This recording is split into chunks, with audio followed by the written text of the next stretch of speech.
those rich people always flying off somewhere.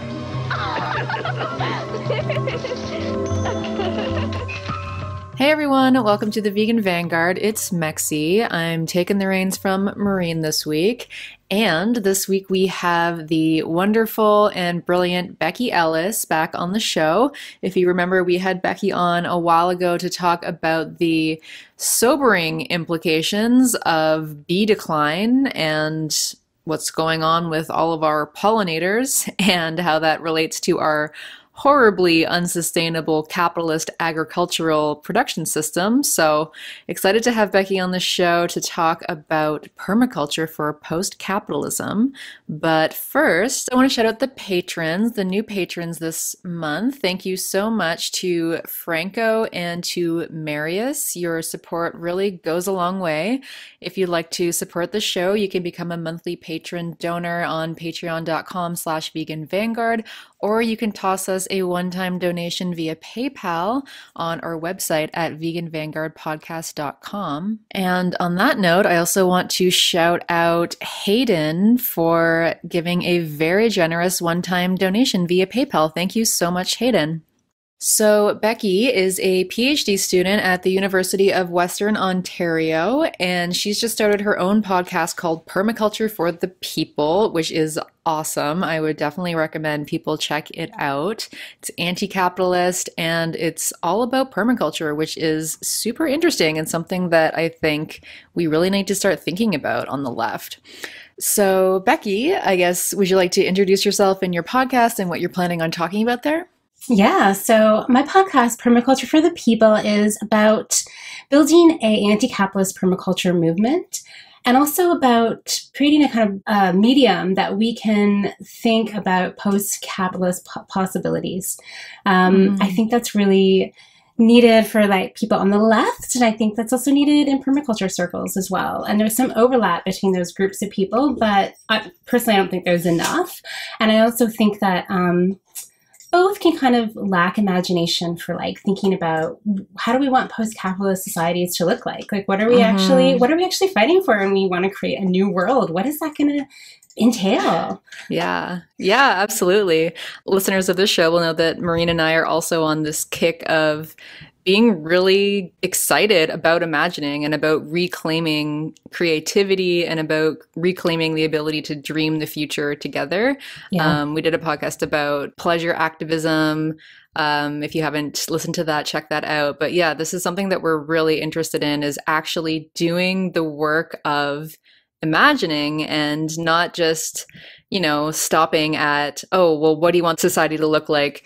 Oh, well, we don't know because not one person can decide that. Obviously not one person can decide that. Yeah. Obviously we need to decide that together, but that shouldn't stop us from doing the work of actually practicing, like flexing our creative, imaginative muscles to try and dream of what that might look like. Yeah, and I think that like neoliberal capitalism especially like has stolen our collective imaginations, and we need to like get it back. And like getting it back can be a very radical act, I think, and it's one that's really worth participating in, especially collectively, but even individually, like just trying to think about, okay, what am I actually fighting? What do I actually want a better world? When I say another world is possible, what do I want that other world to look like? And I think so many people haven't thought about that.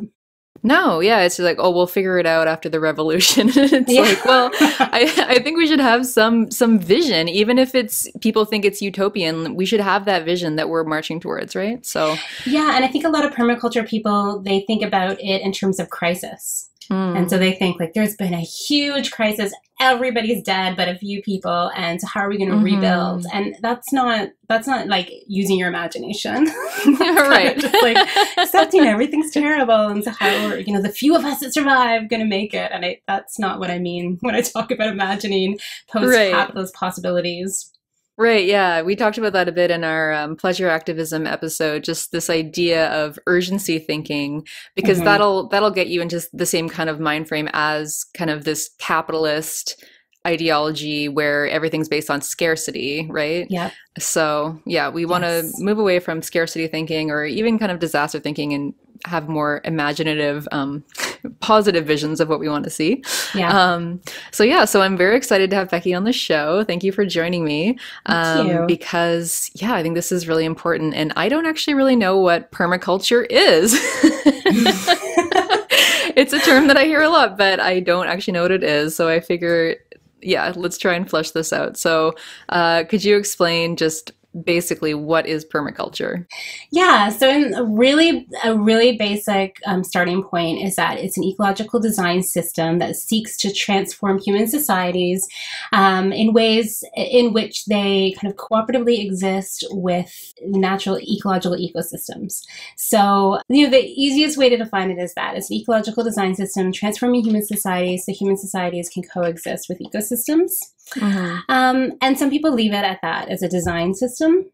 But I think that it's important, and I think that if you look at the principles and the ethics that it's based on, we need to push further and think of it as a movement to transform human society and transform not just the way in which we interact with ecosystems, but to also transform our own human societies and our interactions with one another. And so the permaculture, partly defining it is a little bit problematic in a way because the original founders of permaculture were two white Australian men. In the 70s, they came up with this concept of permaculture partly by looking at what various people around the world, how various societies had functioned, especially in relation to natural ecosystems and how they'd had agricultural systems that were like mimicking natural ecosystems and coexisting with them as part of them.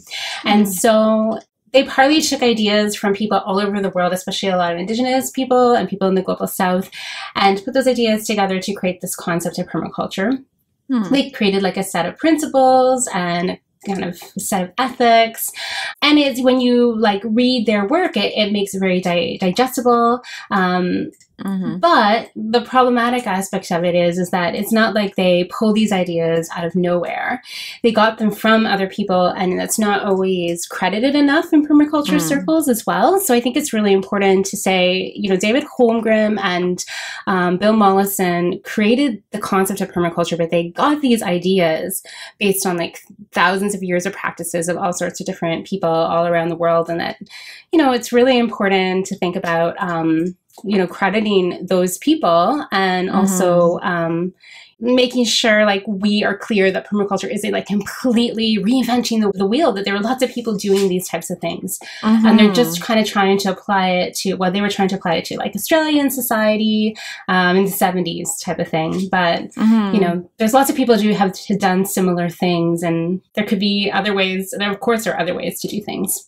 Yeah, that's super interesting because obviously also if they're taking from a lot of different indigenous cultures, the worldviews between these colonial Australians and, indigenous people would be so different. So they're kind of taking those practices out of their cultural context and then trying to apply them in Australia. But I imagine that, the whole worldview of how colonial society views its relation to nature, especially capitalist, like colonial-capitalist society views its relation to nature like as resource or as input for growth versus other cultures that perhaps have a different understanding of their position within ecosystems and how they are part of thriving ecosystems.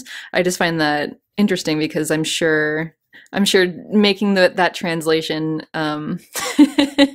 results in, I guess, not a distortion, but I don't know quite what I'm saying, but it's tricky because I think there are some interpretations of permaculture that seem to kind of be just kind of focusing on like land ownership and how we use land and not really questioning like these very basic concepts of land ownership, like why do we have land divided in this way? Why can we even own a piece of land? And there are people, this is part of my critique or part of why I want to push permaculture a little bit because there's a lot of focus on permaculture's livelihood instead of like permaculture's movement to transform the world. And this focus on livelihood is kind of like, how can I make a livelihood within capitalist society using ideas of permaculture? And then also not questioning the colonialism being able to go around the world and like find ideas of people and then take them and put them into your like nice book. Even if you have the best of intentions, like that is obviously the privilege of someone who has, benefited from a settler colonialist society, being a white person in a settler colonialist society. So it's there, and people are starting to think about decolonizing permaculture, and I think that needs to go even further. But that's some of the conversations that people have started to have. Yeah, that's good. That's super interesting because, just hearing where that came from, it seems kind of perverse then to put that into like a colonial capitalist kind of framework. But I think we're going to dig into that a little bit later. So could you just give some examples of what a permacultural system might look like? So like when you say, agriculture that's designed as a system where both humans and animals are flourishing, like what does that entail? So there's different ways people approach permaculture. The way I approach it is you're trying to create a design system that really transforms your life in a way that you are living out the permaculture ethics to the best of your abilities. And so it doesn't just stay with how you are growing things or how you're interacting with the ecosystem that you live in, but it's also about how you interact with other people and people in your neighborhood and your community as well. So when people are trying to design a permaculture system, what they're doing when it comes to using the land is trying to design a system that's mimicking natural ecosystems, especially focused on cooperation. And so the cooperation that exists in the ecosystem in order for the ecosystems to function properly, trying to kind of mimic that in the systems that we're creating in like a human created system. So really trying to create relationships and nurture relationships between different plants, between soil organisms, between the people who use the land, between the non-human animals that use the land as well, and really trying to nurture these cooperative relationships and help them to flourish, and try to create a system where they're all like adding to the system what they can, and then they're all getting things from the system as well. So it's really taking all those kind of different elements that are part of this system and trying to make sure that everything is like getting what it needs to flourish, and then everything is like helping to give as well. So there's a lot of like principles that people utilize, things like, stacking functions, and some of those get really detailed to using like certain techniques. There are certain techniques that are like widely used in permaculture, like I would say intercropping, companion planting, food forests are, very, very popular and widely used in permaculture. Integrating animals, which brings up interesting set of ethical issues as well. Integrating wild animals into the system. People are often trying, I think a lot of things people are trying to do when it comes to like how they use the land is to create an ecosystem. It's human created, but it regenerates ultimately on its own. Without human intervention, or without too much human intervention, and where humans are just one of the beings that are flourishing in this environment. And so it can be applied to, an urban landscape, but it can also be applied to obviously a rural landscape as well. And then people, really, I think the original people who created the concept of permaculture really wanted people to apply it to other aspects of their life. And not everybody does, but to not just apply it to how they're designing, their backyard or a community garden or a farm, but also apply it to how they're living within the community, and to look at the different elements in a neighborhood or community and how we can encourage people to cooperate, kind of mutual flourishing together, looking at all the different ways that we, the energy that comes into that system and the elements that are in that system, and make sure that everything's kind of flourishing in relationship with one another.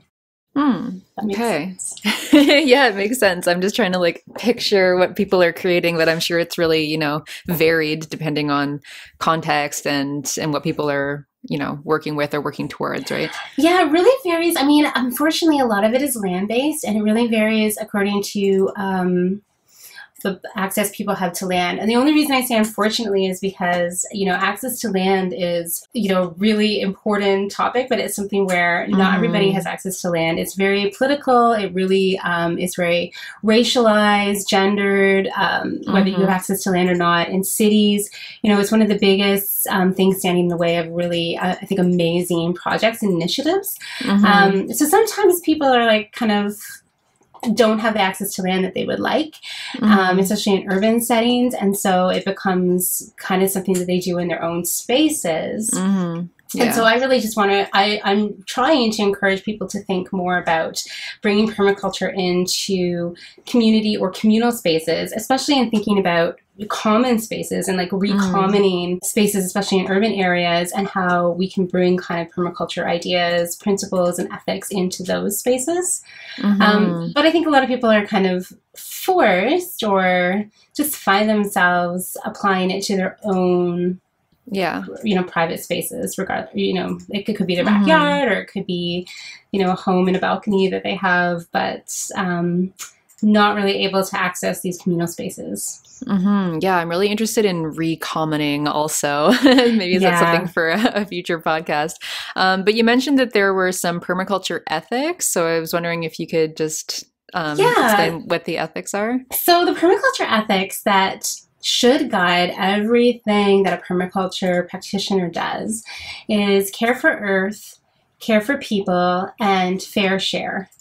And so my argument is that those ethics are actually quite radical, and they're very anti-capitalist if you actually try to live a life and create a community and create a neighborhood in which you were living out those ethics. And that also very quickly you would come up with challenges to those ethics where you would have to be brought into activism. And so I do think that people who are interested in permaculture should very consciously try to live out those ethics in what they do. And, it should lead them to become activists and involved in other social movements as well.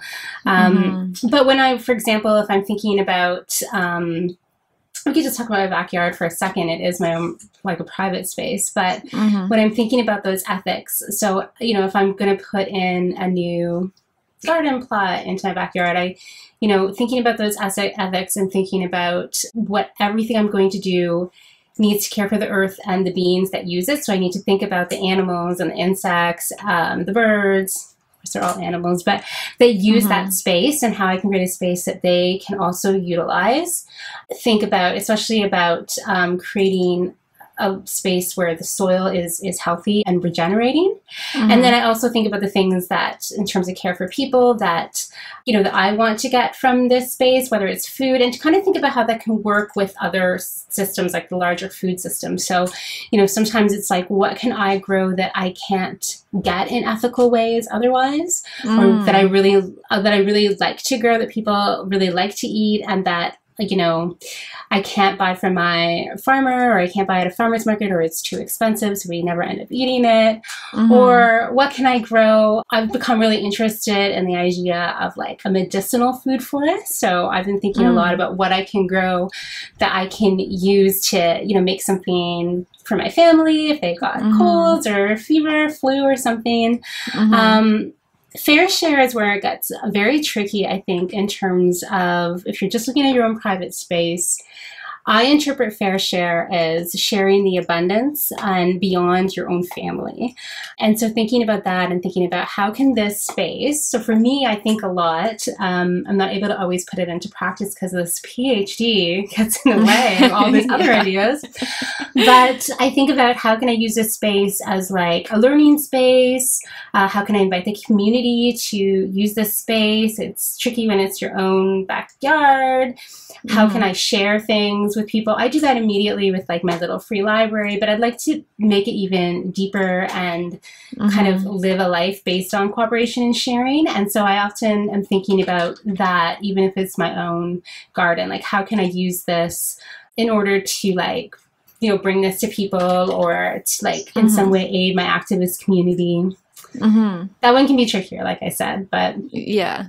If you're working on an individual space. If you're working in an individual space. Now, if you have a communal space, like there's so much you can do with that can really, I think, like transform neighborhoods for sure. And I think it can be really something that where you can really support, you can create this kind of space that is supporting people so that they can like go out and be like activists in other struggles as well. And so I think it can be really, they can be really radical spaces. And I think that there are quite a lot of attempts to do that. Unfortunately, people run up against like like bylaws and rules and policies and losing access to land, which I think is a huge one. Yeah. So I want to move into the collective movement stuff, but I just wanted to ask, what is the difference between permaculture and agroecology? Because I read A Foodie's Guide to Capitalism, which is awesome. Everyone should read this book. Yeah, I got to read that. It's on my list of books to read. Yeah, it's really, really great. I made a video called Radical Food Politics based largely on that book. But they talk about kind of the solution to our industrial capitalist agricultural system as being agroecology. And they also give kind of a vague definition of agroecology. So I'm wondering what is the difference between permaculture and agroecology? Well, so I think that they're very similar. I think they're both, concepts that are based on the idea of creating land-based systems, like human-created land-based systems that mimic natural ecosystems and that help the ecosystem that they created to regenerate. I would say agroecology is particularly focused on productive agricultural systems.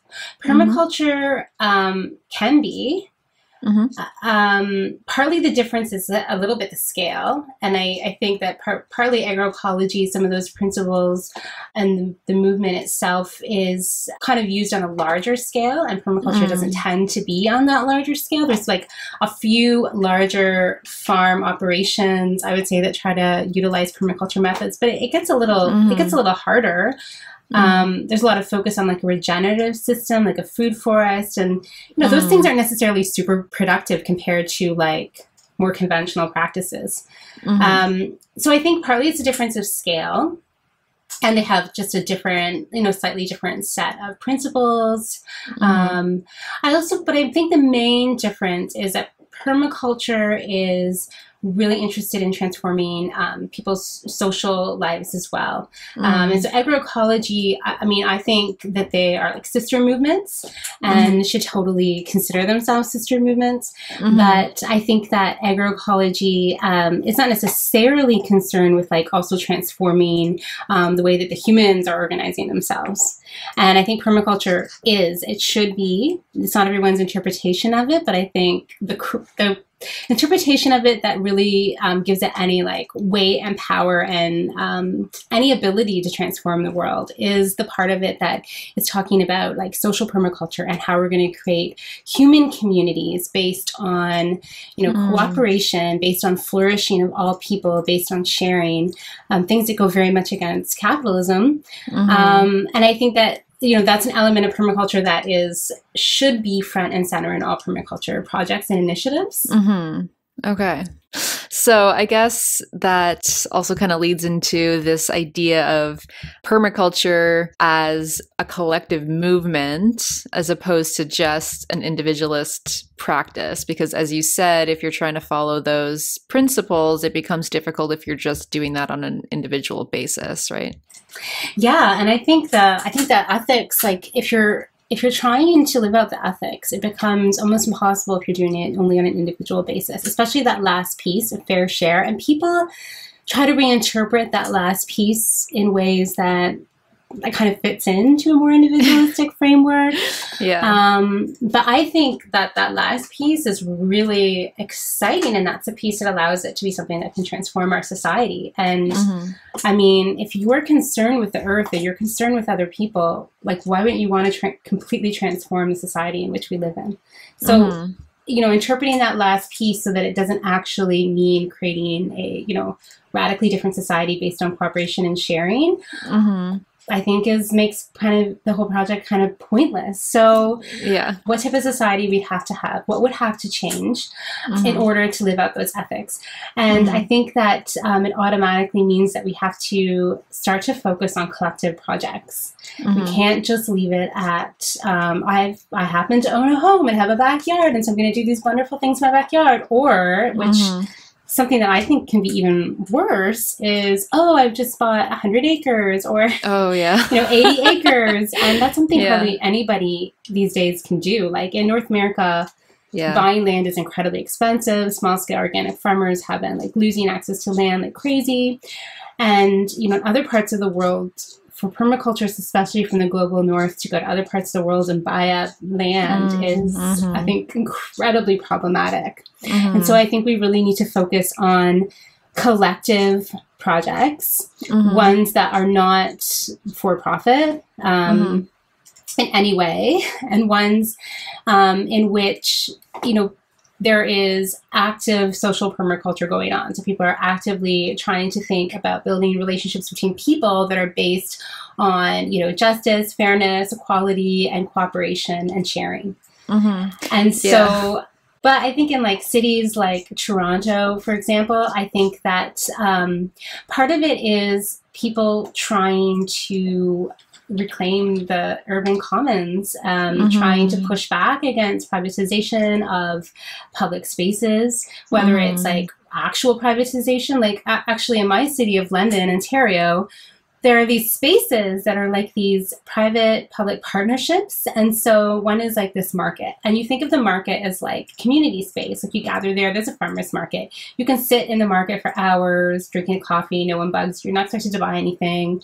It feels like it's kind of like a public space, kind of like a park. There's like an outdoor part.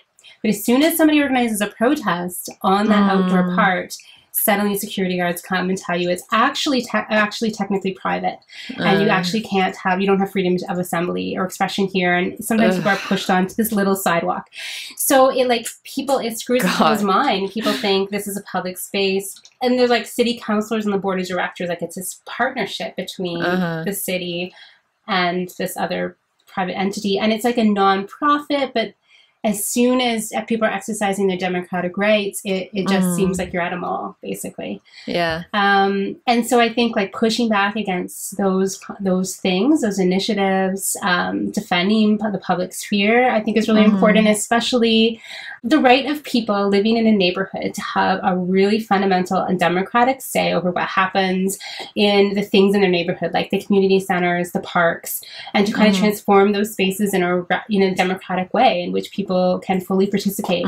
So, and I think that we need to just keep pushing further, because even community gardens, like they still get into the mentality. Often you're like allotment plot, you're renting your plot. And so this idea of communally coming together and forming these radically democratic spaces doesn't quite happen. There's like potential for it to happen, but it doesn't quite happen. There's limitations that we always have to push against. Yeah, for sure. And I can see those public-private partnerships, just growing exponentially in the coming decades. So, oh my God, yeah. And it's like scary. It's what's scary is it seems public and people don't even realize what they've lost until you start to exercise something that is like non-commoditized, or you try to do something that is, exercising your freedom to protest, basically. Yeah, right. And then suddenly you realize, surprise, you're on private property. Okay. Yeah. So that kind of also feeds into the next question of why do you feel that this movement needs to be anti-capitalist? And you are also a vegan, so why do you feel like this movement should be vegan as well? So I'll start with the anti-capitalist. So I'm a Marxist feminist, and I have noticed since I've gotten involved in permaculture. So basically how you kind of get involved in permaculture, that's a whole other issue to talk about, is you take these permaculture design courses. And I took my permaculture design course with Starhawk, who's a kind of a well-known like feminist witch activist. And she started getting into permaculture probably about 15 years ago. So I took my PDC with her. It's basically you go away for, you can probably see the problems with this model, but you go away for 2 weeks and you have this intensive experience learning about permaculture. And then you get your certificate and you kind of start your permaculture journey. So I did that with her, and she is really into activism. So there was a huge component of activism in it. And I immediately saw that it was immediately clear, because that's how she was teaching it, that there are really important things permaculture can teach us about, challenging our current capitalist system and building a new society. And then if you also, read the original, I believe the original intent, even though there's some problems with it, but the original intent of permaculture concept was to really radically question the way that our society was organized and organize society another way. I think they were, these two Australians were coming across, they were very aware that capitalist industrial agriculture was causing a huge amount of problems, and how can we get beyond that? And so I think at its roots, it's anti-capitalist. I think that there's no way you can have a society, and there's no way you can create like a life for yourself where you are truly living the care for the earth ethics, for example, if you are not challenging capitalism. Like our society is based on destroying the earth right now. Like that's what capitalism is about. And so if you are truly trying to care for the earth, like in my opinion, you have to be involved some way in the climate justice movement. Like you just do, because that is destroying the earth. Care for people, like if you truly care for people, then you have to be questioning the system that causes like mass amounts of human misery and, that really upholds some brutal systems of oppression. And then if you are talking about fair share, like capitalism is totally so based on, private accumulation of wealth and capital, and people, even people who are not like the ruling class have like adopted these ideas. It's to the extent that I find it, people have a really hard time with sharing.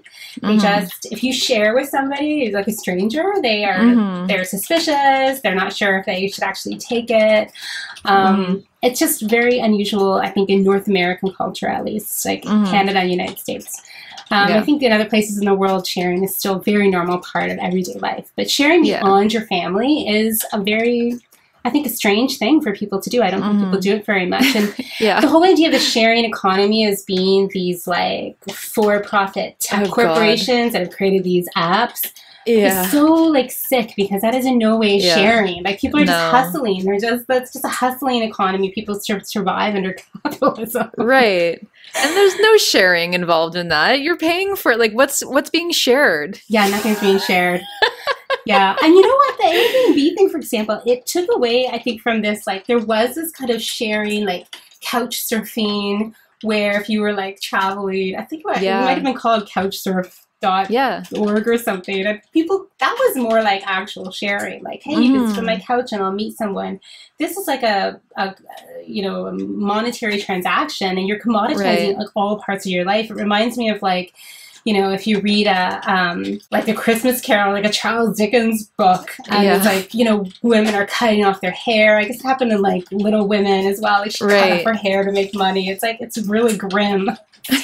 Totally it is grim. Brutal and grim. It is grim. Yeah, so I think that like if you were to live out those ethics and take them actually seriously, then you have to confront capitalism. So I think permaculture is inherently anti-capitalist for that reason. I think those ethics are anti-capitalist. And I think some people realize that. Some people kind of realize that. And then, unfortunately, I would say, especially in the United States, some permaculture people that are like, for example, on like Facebook groups that can have thousands of people, some of them just seem to have this like libertarian kind of farmer ethic that they're then applying to permaculture, and it to me, it's a complete abandonment of the idea. Like, maybe you're a small scale farmer, maybe you're a gardener, but there's something more. Otherwise, what's the point? Like, why did I even get involved in the permaculture movement if it's just like, basically, I was already a gardener, so if that's all it is. Yeah, exactly, right? It's kind of like, okay, well, I'm caring for my earth while the rest of my country is pumping up so much CO2 that my earth is dying anyway, right? Yeah. Yeah, I think there's a little bit of a crisis mentality permeating it too, like a little bit of a survivalist thing, maybe also, especially in the United States, that I think we have to push against as well when it comes to permaculture movements. Yeah. So that's why I think it is inherently anti-capitalist, and I think people should make that explicit. I think if you were to take seriously the ideas of permaculture, the philosophy, the ethics, and the principles, you would have to support in very fundamental ways other social movements that are struggling. For example, climate justice movement, in Indigenous land rights movements, feminism, Black Lives Matter. I think you have to take that all very seriously and integrate it into the permaculture work you're doing. And then there's a whole other question about veganism and permaculture. I would say that is a small group of people in permaculture, partly because, like agroecology, regenerative food systems often think about how we're going to integrate animals into that system. And even if it's not, like, some people just like to eat meat. And so when they're thinking about how I'm going to create how am I going to create this regenerative food system? They're, of course, thinking, oh, like, how am I going to get sources of meat? So there's a growing movement of permaculture people who are vegan or vegetarian. And then when it comes to regenerative food systems, there's also the question of adding fertility back to the land. Do you have animals because they provide labor in various ways, like pollination, like fertility through their manure, composting services through like scratching up compost, or like actual labor, like, beasts of burden.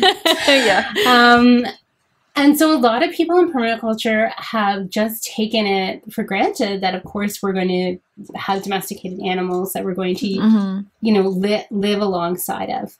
And, when people like me will make argument about, like, farmed animal systems are, not really good for the environment, that they cause a lot of greenhouse gases to go into the environment. They can be very destructive. There's a lot of resistance to that, I would say. And a lot of people will say, well, there are these, people will harken back to, like, there are these, grazing cultures. There are areas of the world, there are landscapes that rely on these grazing animals like goats and sheep, and they're really important in these ecosystems. And so it's actually there'll be a huge loss if we don't have these animals. And then why not then use their products in various ways, like to eat their bodies? And there's some really popular people in permaculture, like Joel Salatin. I don't know if you've ever heard of him. No. He's not a permaculture person, but he's a small-scale organic farmer in the United States. He writes a lot of books. He is libertarian, and he actually, I think, has quite reactionary views on people, women, things like that. He is really into the idea of having animals, respecting the animalness of the animals. So he would say, like, industrial livestock agriculture, doesn't let pigs live normal pig lives, which, yeah, that is very true. The pigs live terrible lives that are no way normal for them. So he talks about, like, the pigness of the pig and the chickenness of the chicken.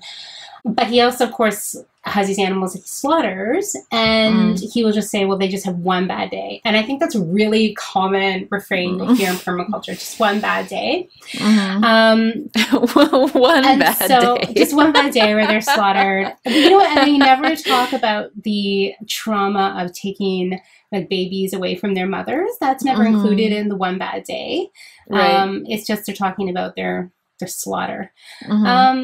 So this is something I think that really needs to develop in permaculture, is a vegan approach to permaculture. I would say in the UK, because the UK has pretty strong vegetarian movement and has had for maybe like over 100 years, where there's been like different philosophers and theorists and activists talking about being vegan or vegetarian. But there are some attempts to talk about creating a vegan permaculture, sometimes called a veganic permaculture movement, in which you are not exploiting or harming animals. But I'd say it's a small group of people. I think it's really important, because obviously I don't believe in this idea of one bad day. I don't want in any way to harm or kill animals. I grew up on a small scale farm where animals had many, many bad days. They did not just have one bad day. When mothers and babies are separated like that, that trauma just continues on. Like, it's not one bad day and then they're over it. Like, it does not happen. Right. And I also don't really understand how someone, so if you say, well, it's not just one bad day because, you know, these permaculture farmers or these agroecological farmers or whatever, they really can care about their animals, then I don't understand if you can care about something, how you can then kill it and eat its body. So, you know, it's something I really would like to see development of a veganic permaculture movement where we don't harm animals, we don't also exploit them, which brings us back to decommoditizing animals and their bodies. And I think that is totally in line with permaculture ethics. Like commoditizing another being, I think is, you know, horrible. It's like totally disregarding their well-being. It leads to them being viewed as just a commodity in this very crass way. And I don't think that in any way is something that is compatible with caring for them. I think what's a little bit trickier is thinking about creating a system where we're not using, for example, them as, you know, a source of fertility for soil, so manure, as composters, and even in some parts of the world as like labor. Although I don't know too many systems where like the animals being used for labor are not living a really difficult life. And also we're not using their pollination because some, you know, I think there are some vegans who don't like the idea of having managed bees. And so I think that can be a little trickier. I struggle with this idea of how could we like live with animals, wild and animals that we've domesticated in ways in which we are not harming them or exploiting them. Is that possible? Would those animals choose to live with us if we had a relationship not based on exploitation? Are they getting anything? Can we create a mutually beneficial relationship like with goats? Are they getting anything from it, or would they rather be free of humans? That's like a question I kind of struggle with, and I think I would like to see development of a vegan ethic within permaculture that's really struggling with that issue of we've domesticated these animals. Can we live with them in a way where we're not exploiting them? I think the answer is clear that we cannot eat their bodies or the products of their bodies without exploitation because, you know, you can't, I don't have to explain to you, but you can't get dairy from a cow without in some way causing her harm and exploitation because you have to basically take her baby away in order to get that surplus milk. And so, you know, you have to do something with the male. Like there's all these problems where I'm not sure if that's possible, or I'm not sure if that would be possible in the long term. And then I'm not sure what we would do about or with animals that we've domesticated. It's an interesting question. I'm actually writing a chapter in a book about regenerative agriculture where we are, the person I'm writing it with, we are like thinking about these issues about can we have an agricultural system that's regenerative and sustainable and not based on harm and exploitation and violence? And I think so. I think the answer, I think the answer is yes. I think that, but could we still live with some animals? Like it seems clear to me that many dogs and cats would choose to live with us. I think goats and horses would choose to live with people. I'm not so sure about like cows and sheep and chickens, although I feel like some animals, we've created them, we've changed their biology in a way that they would have to live with us in order to survive. Right. So yeah, it's an issue that I think is really important to grapple with and think about. And like, could we have a vegan permaculture system where we're using manure, or is having to have cows where you need to get manure from them, is that inherently exploiting them? Yeah, I don't know. We did a podcast about this called Should Domesticated Animals Go Extinct? And we kind of fell on the side of like, no, they shouldn't. And that like, if they are benefiting and surviving, you know, with us, and then, their manure is also helping to regenerate, then we basically argued that like what makes it really exploitative is the system of capitalism, is like commodification of their bodies and their products. And so if we're operating outside of capitalism and we aren't eating them or using their products, then we argued that, you know, it could definitely be symbiotic or, you know, mutually beneficial. Yeah, I agree too. And but I think obviously there's some people who don't agree. Yeah. But I agree too. And I think that it would require, but it would require a radical transformation in the way we interact with these animals and the way we think about these animals. And I think that, you know, all aspects I would like to see of permaculture that are actually enacted are ones that would require a radical transformation. So I personally think radical transformation is good. And I think like radically transforming the way we interact with these animals is really important. Like if we were to have goats, for example, if I had 2 goats and I really cared about them as beings, which I think you should in permaculture. I think you should just in general, but in a permaculture system, you should. Then I think you could create a, you know, system with those goats are involved in it where they are really flourishing as beings. Yeah. And I totally think that would be possible. I myself would I have bees, and so I hope that I am integrating bees into my system, which is in this case my backyard, in a way that the bees are flourishing and that I'm not causing them harm.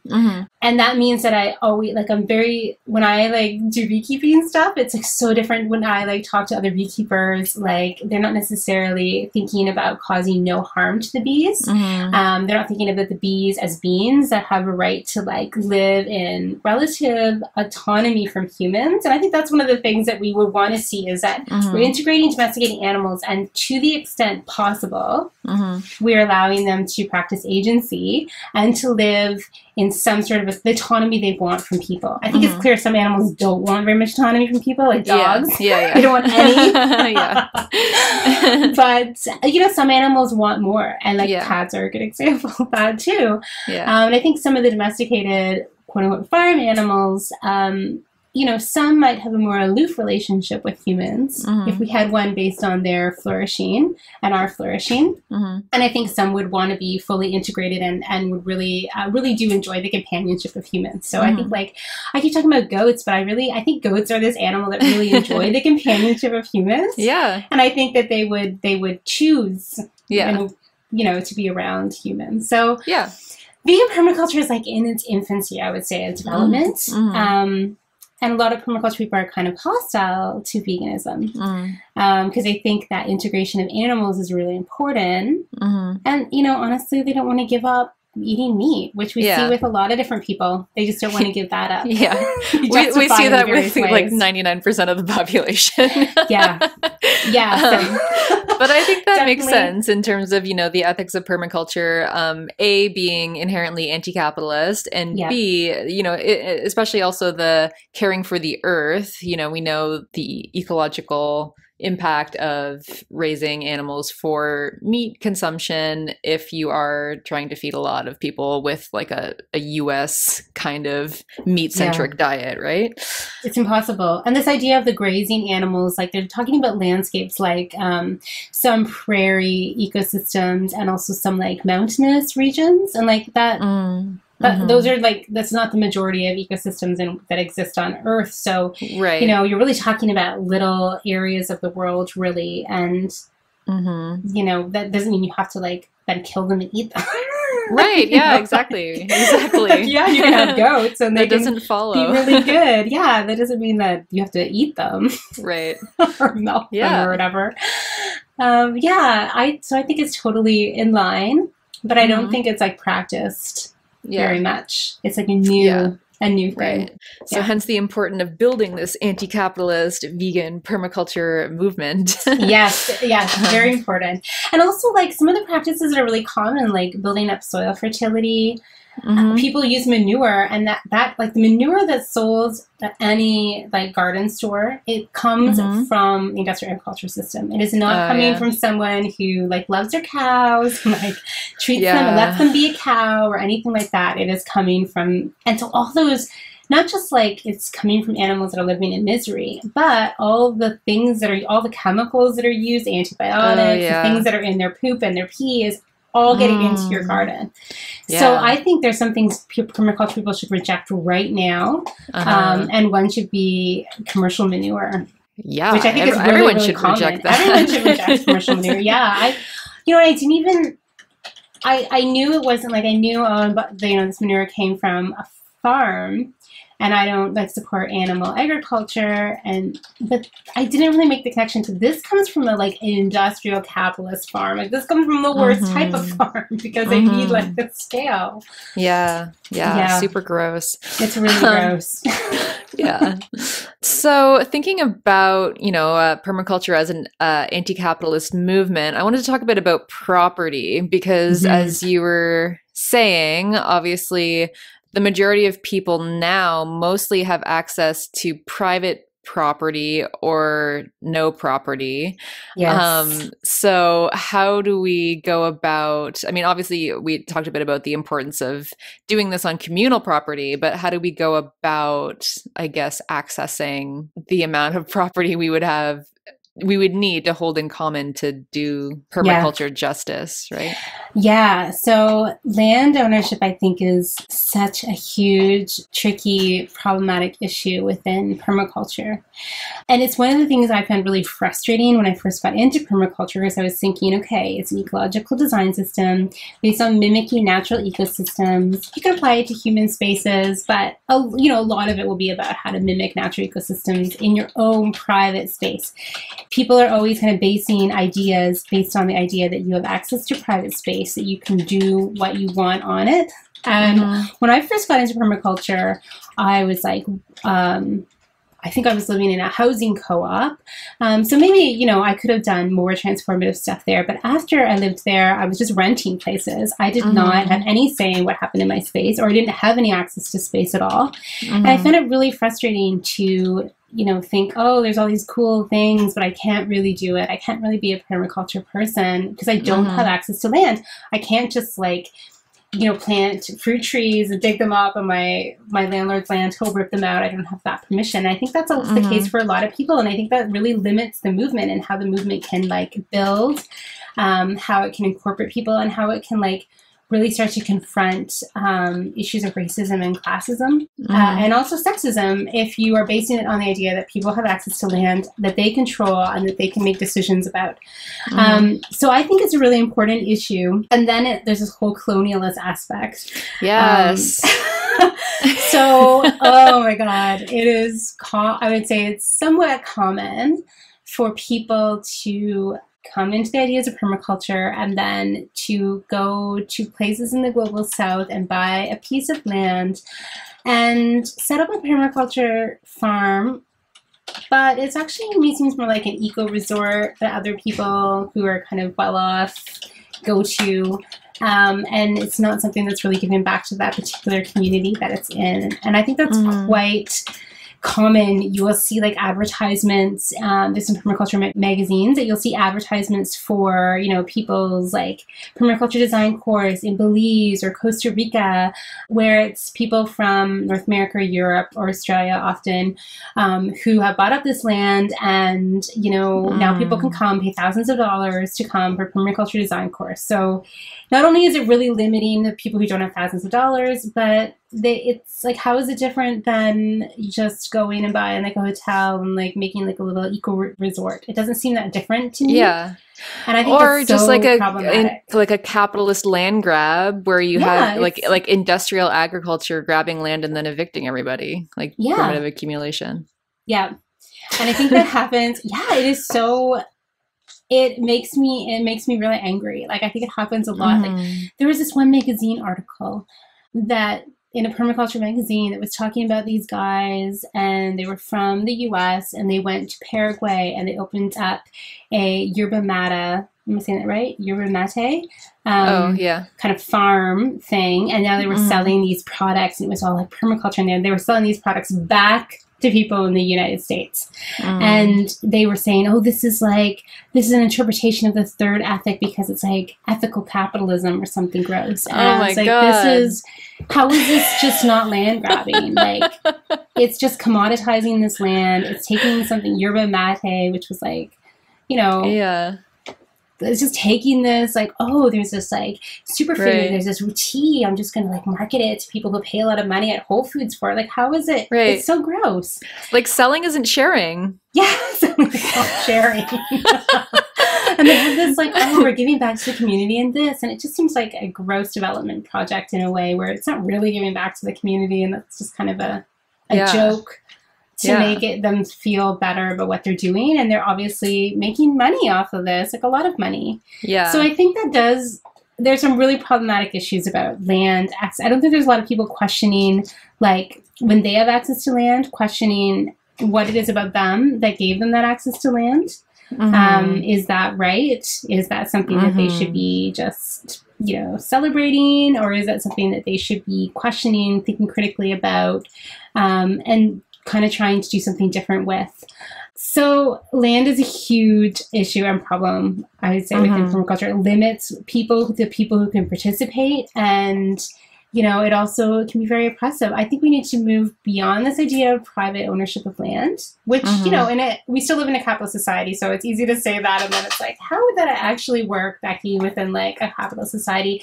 But I think we can, at least for one thing, start by saying that there actually shouldn't be private ownership of land. There is, that's the society we live in, that there shouldn't be, that there's actually something inherently wrong with that, that it actually does not line up with permaculture values. So we should think about different ways, first of all, about thinking about the land and thinking about being stewards of land, caretakers of land, not owners. And that we should look to ways in which we can hold land in common. Now, there is like public ownership of land, like public parks. Sometimes, that just seems like it's kind of run by the government, run by the state, policed by literally police. And that there's a lot of limitations there because of the way our society is. So that is very true. So that we come across limitations, but there also, is a small but growing movement of starting up land trusts in cities and in rural areas that have some potential as well, like community ownership of land. So I think there's different things like that we can think about. And then I also think, like, if we are to think about the ethics or the lack of ethics of this concept of land as private property, it immediately means that we have to think about colonialism, what colonialism did, because, me as someone from a white settler background, that like my family benefited from, that I continue to benefit from, that colonialism continues in various ways. And I think we automatically have to then be involved in supporting and acting in solidarity with Indigenous land rights struggles, which I think are, struggles that are really pushing up against this idea that there is any legitimacy to private ownership of land. And so I think that's one thing of like thinking differently about land, trying to find different models of land ownership that is based on collective land ownership. And if it's public and owned by, the government, trying to like promote this idea that people who live near that land actually should have a say in what happens to it. It shouldn't just be administered from above, and it shouldn't be policed, and that also we need to support Indigenous land rights and really think about confronting colonialism in a real fundamental way. And so I think those three pieces should always be part of what people are thinking about.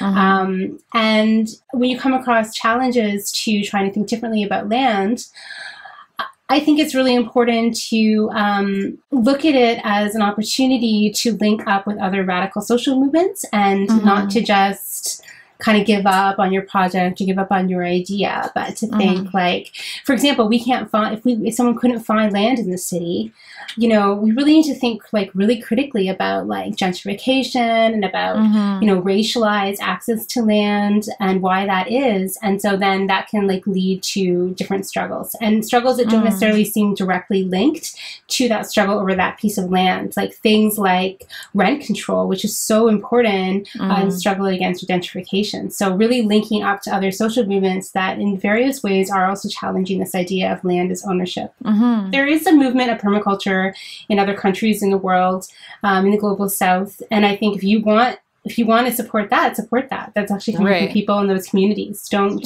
start up your own thing and buy up land. Buy up land and give it then as a land trust to people who live there. Yeah. Right. Yeah, absolutely. Yeah, but I'm thinking about here in the North American context, I think that does get super tricky because, colonialism was not just an event that happened in the past. Colonialism is an ongoing structure that continues to alienate First Nations from their land bases. And we are all inhabiting indigenous nations. Like, they are not inhabiting Canada. Like, Canada just imposed itself on indigenous nations, but we are really inhabiting indigenous nations and should be following indigenous law, but we are not. Yeah. So when we think about permaculture for the future, because I think right now it is difficult, right? It's difficult to reckon with that fact within this framework. Mm-hmm.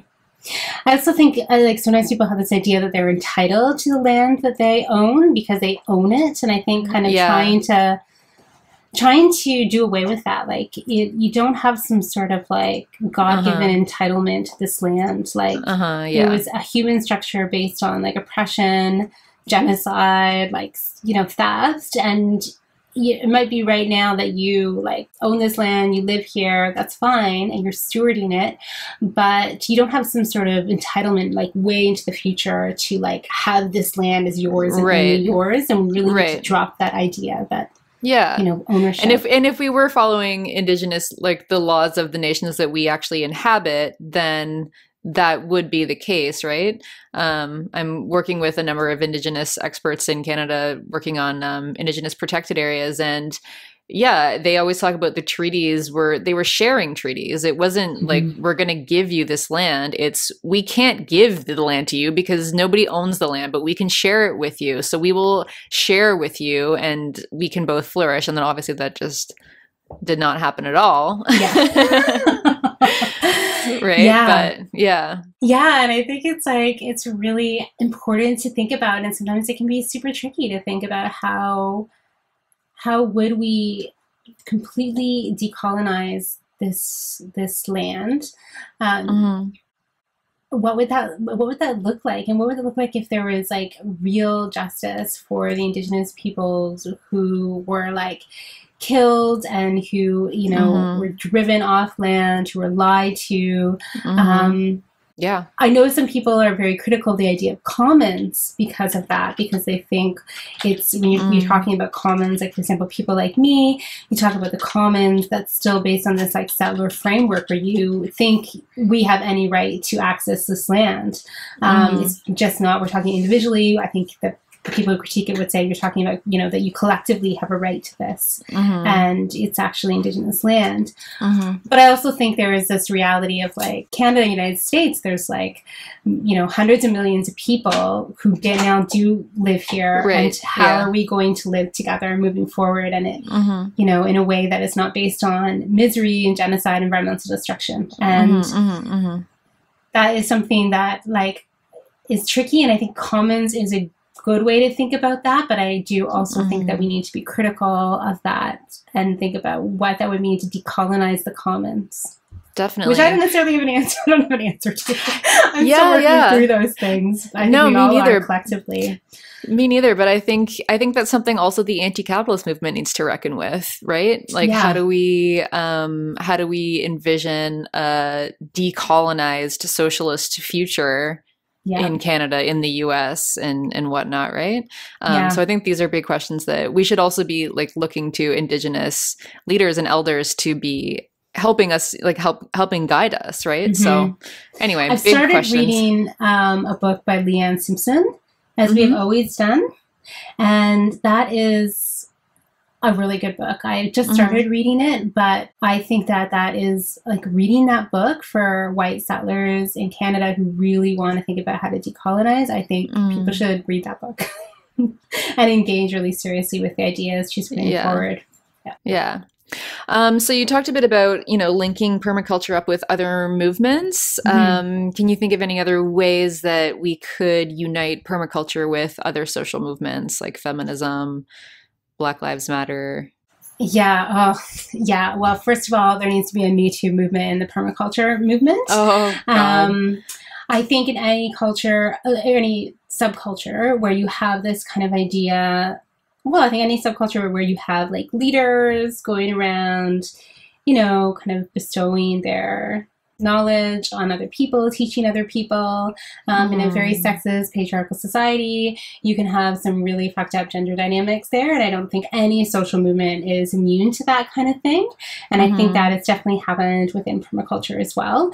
And I think sometimes when it comes to gender, some gender essentialism has also made its way into permaculture. I would say from like some environmental movements, kind of like ideas about masculine and feminine, and like women are like closer to nature, and like that's a good thing, but not realizing that that's very like, it's really puts us in these gendered boxes that are very oppressive, actually, even if it's quote unquote positive.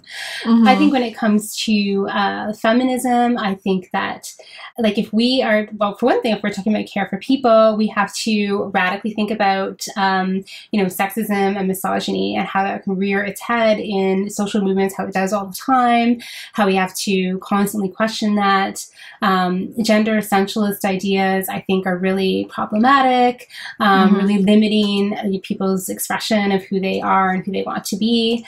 I went to this really great session about queering permaculture that was talking about various ways to think really radically about nature and not to question this way that, you know, a sexist society views, like, for example, non-human animals and views like natural ecosystems in a very like gendered sexist way, and that was like wrong, and that we need to like question that. We need to do away from that. If we see it rearing its ugly head, we need to like always talk against that and think about ways that like queer people and feminism can like add some really, really cool and radical things to the permaculture movement. But I think permaculture needs to be really linked to like social struggles going on in a really dynamic way, so that we are like changing alongside these movements, we're acting in solidarity with them. And one way I think we can really do that is, you know, thinking about how we use lands in a very radical way. And I think I've always practiced permaculture in the urban setting. And I think urban permaculture really has the potential to link up with radical social movements that happen in cities about gentrification, basically, like who has access to land and who doesn't. And why is that true? And why have we created these cities in which certain people are like policed in public spaces, certain people are unsafe in public spaces, where certain people have no access to land, and, you know, also in practice don't have access to public lands either. Why have we created cities like that, and how are we radically going to change cities like that?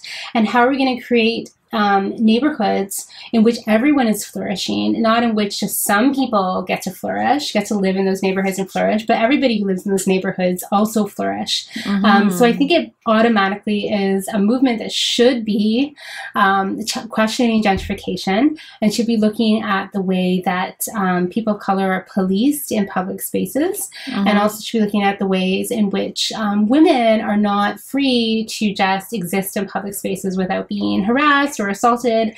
So I think this kind of idea of coming together, create these spaces in which everybody can participate. And if you want to create spaces in which everybody can participate, you have to confront racism and sexism and poverty and all those things. Yeah, I just had this really cool idea of just thinking of the city itself as that ecosystem that we're trying to think of as this permaculture, care for earth, care for people, fair share thing, and how, like, of course, that would obviously, as you said, link up with anti-capitalist movements, feminist, anti-racist movements, etc. So yeah, pretty cool. I really love this concept. So this is a huge question, but in terms of practicing imagining, like we were talking about, in terms of like emergent strategy, what might a post-capitalist, or have you done any imagining of what a post-capitalist decolonized permaculture system would look like? And why should leftists incorporate permaculture into our future world building?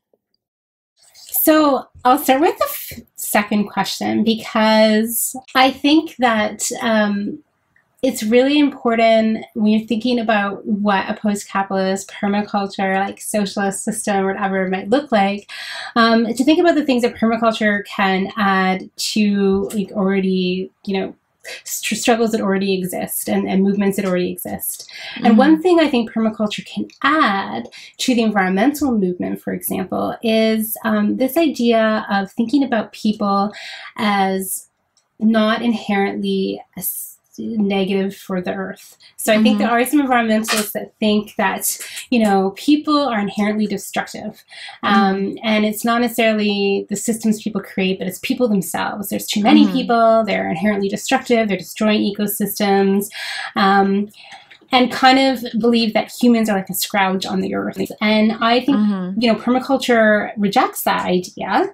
I'm not saying every single permaculture person does. Unfortunately, they don't all.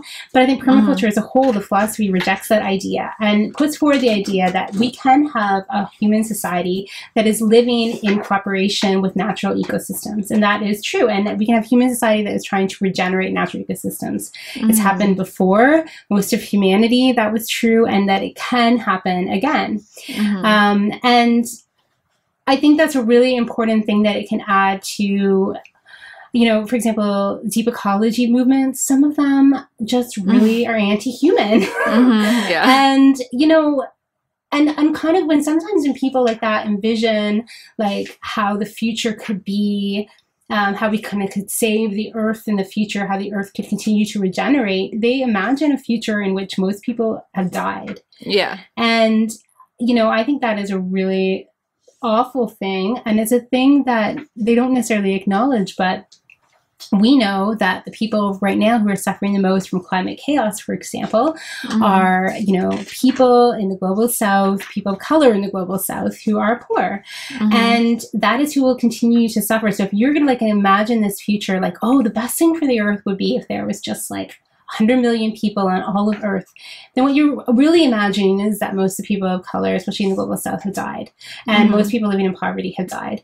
And those are the people that are most vulnerable for various reasons to do with the way that colonial capitalism works. And so to me, that is deeply anti-human. I also find it deeply misogynist, the idea that women and their children are like to blame when there's only like a handful of people that are actually to blame for what, you know, is happening to our earth. And so I think that's something permaculture can add because it tends to be a pretty pro-human kind of philosophy. One that is just really states at the core that people can live in cooperation with natural ecosystems, that people can cooperate with non-human animals, that they can create systems in which we're all flourishing together. So I think that's a really positive thing that permaculture can add. And I also think when it comes to like the radical left, like socialists and anarchists and folks like that, I think like I've been involved in radical left movements for decades now, and it's been really empowering, amazing. I really, you know, believe in, you know, obviously I'm a Marxist feminist. I really believe strongly in those ideas, but there is a lack of visioning what happens next. Like we talk about like, you know, how we build these radical social movements and we can build like, you know, we can be involved in revolutionary struggle, that there can be a revolution, then it kind of ends. Then what?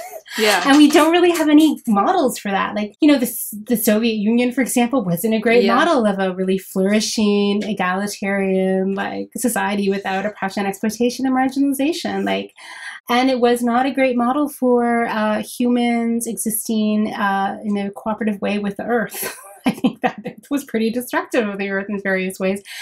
And, you know, I mean, obviously I reject the idea that the Soviet Union was like a socialist enterprise after, you know, the 1930s perhaps, but there's really no models. And so many people use Cuba as a model, but what Cuba was doing in terms of organic agriculture and urban agriculture was partly brought out because of extreme crisis. And so, and there was a lot of suffering because of the U.S. embargo. So it was not necessarily something where everyone was able to flourish. It was something where people were creating these, you know, really impressive, in quite many ways, amazing systems. But it was something that was really brought out of crisis, and there was still, you know, suffering and, you know, human misery. So I think that's not like the idea that like this is how we can imagine like a post-capitalist society that's, you know, operating along our ideals. So I think there needs to be something else that is not based on extreme crisis, that's not based on anti-human kind of idea, and it's not kind of harkening back to like any kind of Soviet model, because I don't think that really worked in terms of what we're talking about here. And so I think that it can be, the left really needs to be able to imagine something different, imagine beyond like a revolution. And it's not something that necessarily we can like, that we already have like established model for. And I don't think there's a lot of people really thinking about that. And it's something that I think permaculture really can add to the left. Is so let's envision we have a complex human society where we still have billions of people. How would we flourish together cooperatively, and how would we flourish with the non-human animals, and how would we help to regenerate ecosystems? And I think that that's a really good exercise that is hardly done. So that's something I think permaculture can add. In terms of visioning that, I mean, I think a lot about like the creation of multi-species urban commons, in which one thing I love about cities is that it brings a whole bunch of people together, and people can build a sense of community not based on commonness, but can build a sense of community based on difference. And so it can be really, I think, radical forms of community where people are really, people like, there's a friction and people rub up against each other, and then it can really cause a lot of amazing change and transformation, because you are constantly being challenged. I think it's in communities where almost everybody is the same in some fundamental way. I don't think those are communities that can be as vibrant and dynamic. So I think that's something really amazing about cities, actually. And there's a lot of people living in cities right now. So I think, creating these urban commons where people are able to like radically decide about how they cooperatively, how they want to live in all aspects of their life. We're able to take also the realm of social reproduction and make it a common thing instead of making it something, the individualized nuclear family, which is definitely what it is now under capitalism. I think that can be really liberatory to think about, and then making it multi-species, like how we can create these communal spaces in which animals are also able to flourish, where they're able to practice agency, they're able to be autonomous to the degree that they want to. I think that's a really important thing to consider, and I think a lot, as you touched on in your other podcasts, I think a lot of like leftists don't think about like how can we have like a society based on left principles, like radical left principles, in which animals are not suffering or exploited. Like what's the role of animals in those kind of societies? And so I think it's really useful. Permaculture helps us to think about that, because it helps us to think about how we would care for animals, how we make room for them to flourish as well. I really think about like radical democracy in all aspects of everyday life. I think, although sometimes when I go to a lot of meetings for activist stuff, I think, would that be like super exhausting? But I think that like that really is like a model of radical democracy. To me, like I fully, if you want to say communist, I like to use this word. I just like I think I created it. Permacommunism. If you think of permacommunism, which was like integrating permaculture ideas with like communist ideas, and not like the way people kind of use the term communist, but like if you read Marx, like the idea of a communist society was one without hierarchy, without exploitation and marginalization and oppression. And if we were to have a society like that, what would it look like? How would we all be flourishing? And I think partly, we would be making decisions collectively in a radical way about everyday life for people. And I really think this idea of everybody, giving what they can and getting what they need, to me, like that would be it's a really simple, like harkening back to Marx, but I think that would be a really radical type of society. If we lived in a society that operated on that principle, that would be a really radical type of society. And I would like to see one in which, the growing of food, the creating of food, like the caretaking of like children, like where that is all done collectively instead of just being regulated to the individual sphere, for example. Yeah. That does sound marvelous. But I agree with you that I think it is really important for leftists to think about incorporating permaculture into our future world building. I can feel everyone pushing back on the Soviet Union right now, being like, oh, but they did so much and they were so great. Even if that's true, and they made so much progress and all of that, still we're not going to be recreating that system at all at this point. The material conditions are so different, and also the planetary conditions are so different, right? So we can't afford to be this industrial powerhouse any longer, especially if we're not operating with renewable energy. Like, we need to actually think we're at this precipice right now where we have 12 years to turn around climate change, right? So we can't be blowing a bunch of fossil fuels up into the air. So that kind of rules out this, industrial socialist kind of model, right? We have to think a lot more carefully today about how we live communally with each other, but also with the earth. And so I think that permaculture is a really important thing to incorporate into our future, like our visionariness, that's not a word, but into our visions of future world building. Right? Yeah, I think so. And there are a lot of eco-socialist theorists, and I think they have a lot of really awesome, amazing things to say, important things to say.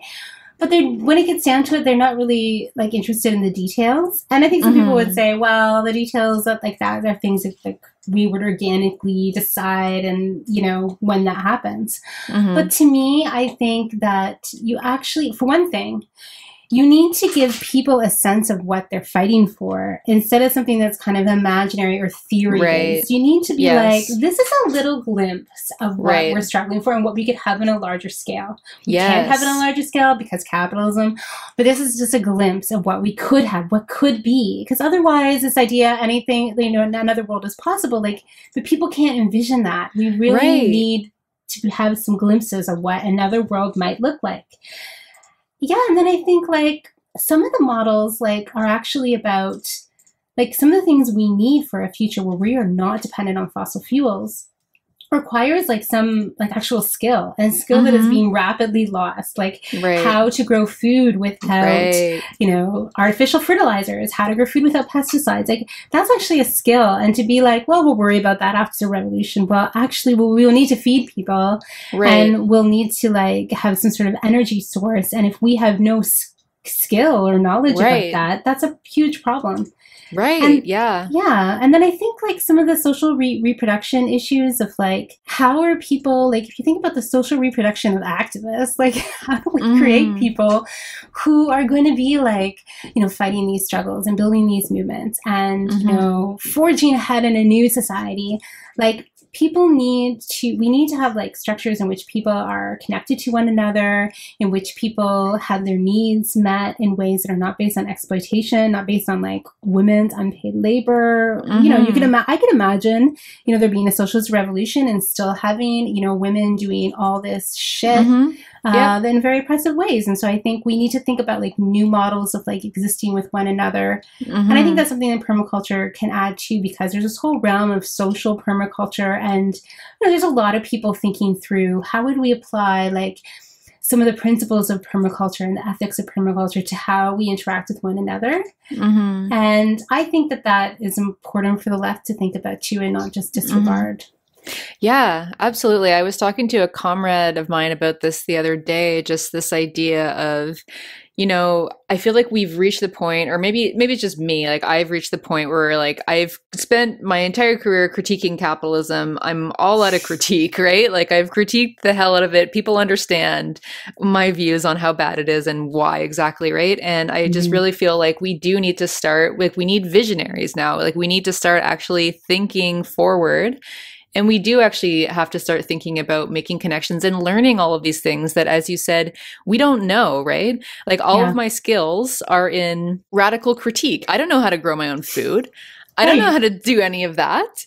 And these are things. So in terms of my last question was, what steps can we take now? I guess it's learning all of these important skills and making connections with people and trying to come together and dream this future and then walk towards it, right? Yeah. I mean, I think what steps we can take now is like, we can be involved in radical social movements, and we should be. And at the same time, we should be thinking about how we can radically change the way in which our everyday life we interact with non-human animals, with the environment, with ecosystems, and with one another.